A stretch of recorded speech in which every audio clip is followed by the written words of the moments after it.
ada yang menarik dari pengalaman kemarin saat bulan Ramadan. Jadi kebetulan selama pandemi ini kami tetap WFA gitu ya.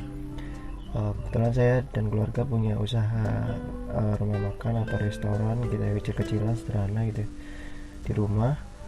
Nah hanya saja nggak ada meja dan kursi gitu ya. Jadi makanannya bisa dibawa pulang, tidak untuk makan di sini gitu ya.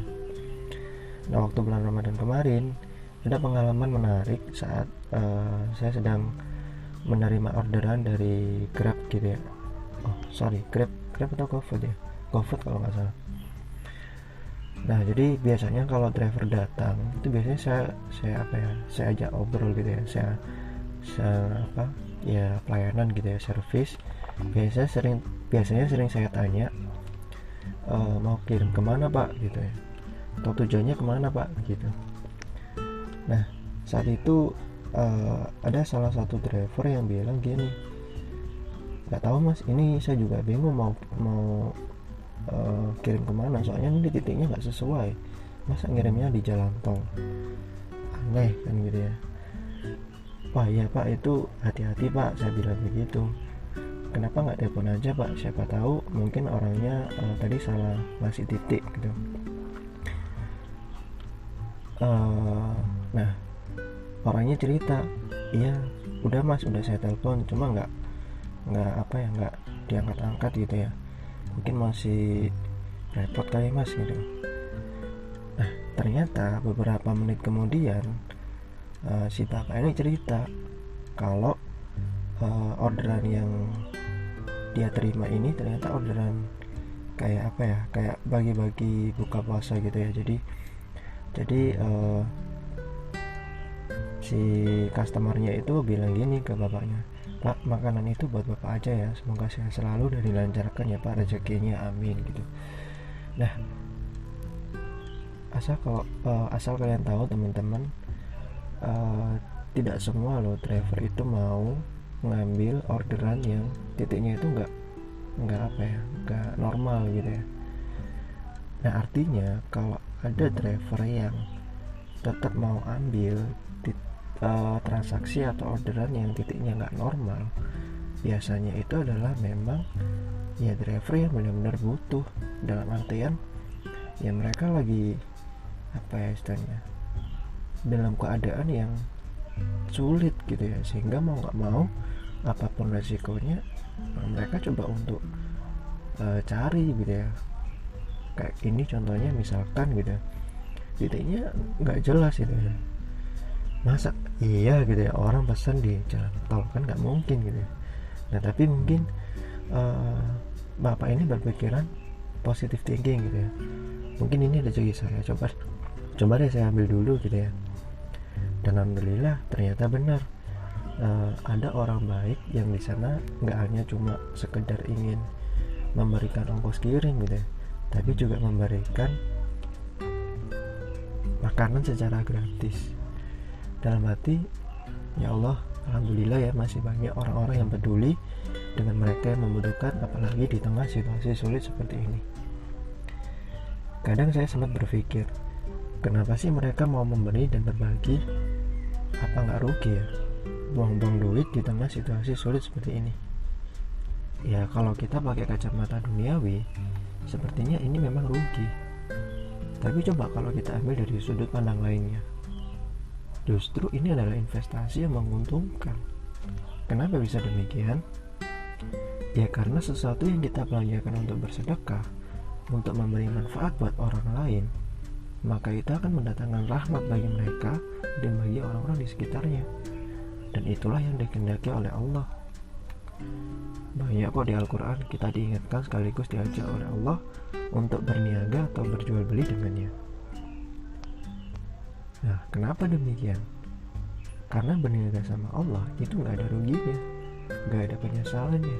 Serius, coba deh kalau kalian ada waktu buka Fatir ayat 29 atau At-Taghabun ayat 17 atau As-Saff ayat 61, dan masih banyak ayat-ayat yang selainnya yang mengajak kita untuk berniaga dengan Allah. Atau yang mungkin sering kita dengar di Quran surat At-Taubah ayat 111, Dengan jelas di sana Allah mengatakan, sesungguhnya Allah telah membeli dari orang-orang mukmin diri dan harta mereka dengan memberikan surga untuk mereka. Mereka berperang pada jalan Allah, lalu mereka membunuh atau terbunuh. Itulah yang menjadi janji yang benar dari Allah di dalam Taurat, Injil, dan Al-Quran. Dan siapakah yang lebih menepati janjinya selain daripada Allah? Maka bergembiralah dengan jual beli yang telah kamu lakukan itu, dan itu adalah kemenangan yang besar. Coba kalau kita pahami konteks ayat ini ya, mengapa sih di sini menggunakan analogi jual beli atau berniaga dengan Allah? Kita ingat kondisi Arab saat itu, khususnya di Mekah, adalah pusat perdagangan Jazirah Arab saat itu ya. Jadi orang-orang Arab itu sudah biasa yang namanya jual beli atau berbisnis begitu ya. Jadi kalau ngomongkan soal bisnis baik lokal maupun internasional, mereka ya udah biasa, udah bidangnya begitu ya, udah mendarah daging mungkin kalau dalam istilah lainnya. Artinya mereka paham betul bagaimana bekerjanya sebuah bisnis atau transaksi itu. Ada yang namanya resiko pembatalan transaksi, ada yang namanya jaminan dari suatu produk yang akan dibeli gitu ya. Orang kalau jaminannya semakin besar, jaminannya semakin banyak gitu ya, biasanya akan semakin yakin untuk membeli produk tersebut kan gitu ya. Nah itu yang mereka pahami selama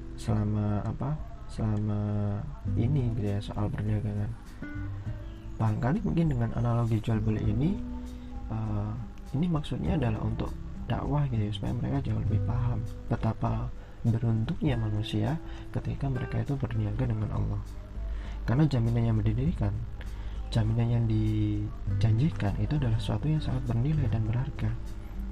Ditambah lagi tidak ada resiko pembatalan sama sekali gitu ya. Siapa sih yang gak tergiur kan gitu. Nah ini kan menarik ya. Kalau kita garis bawahi, artinya nilai tukar manusia itu adalah suatu hal yang besar dan berharga banget.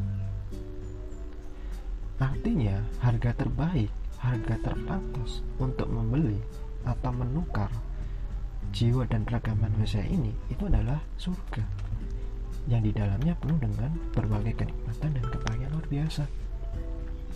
Sekarang ada nggak jual beli yang lebih menguntungkan dari ini? Saya yakin nggak ada. Biar lebih konkret, coba deh kita hitung betapa berharganya jual beli ini. Secara fitrah, manusia menginginkan kebahagiaan, benar nggak sih?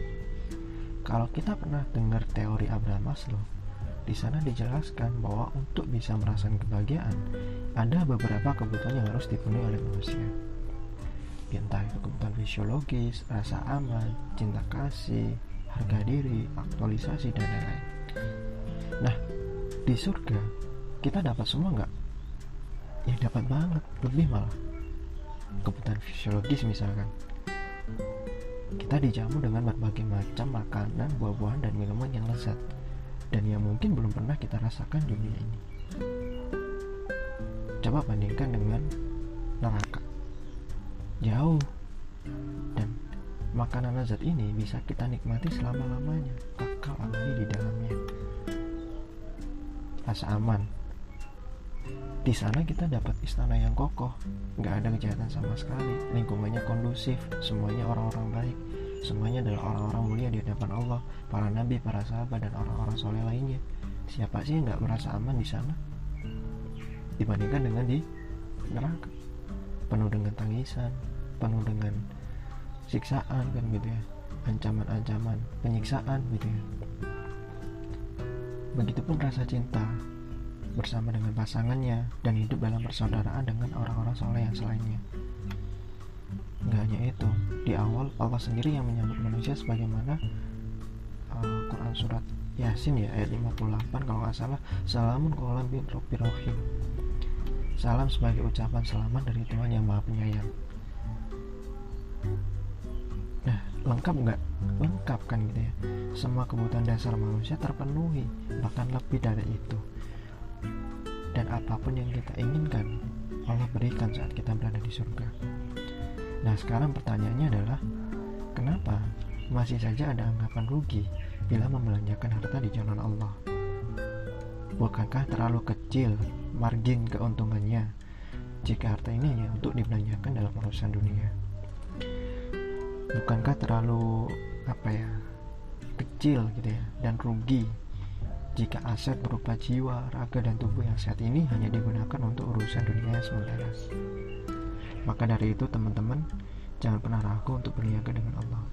Semoga kita semua termasuk golongan orang-orang mukmin yang beruntung dan memperoleh kemenangan yang besar.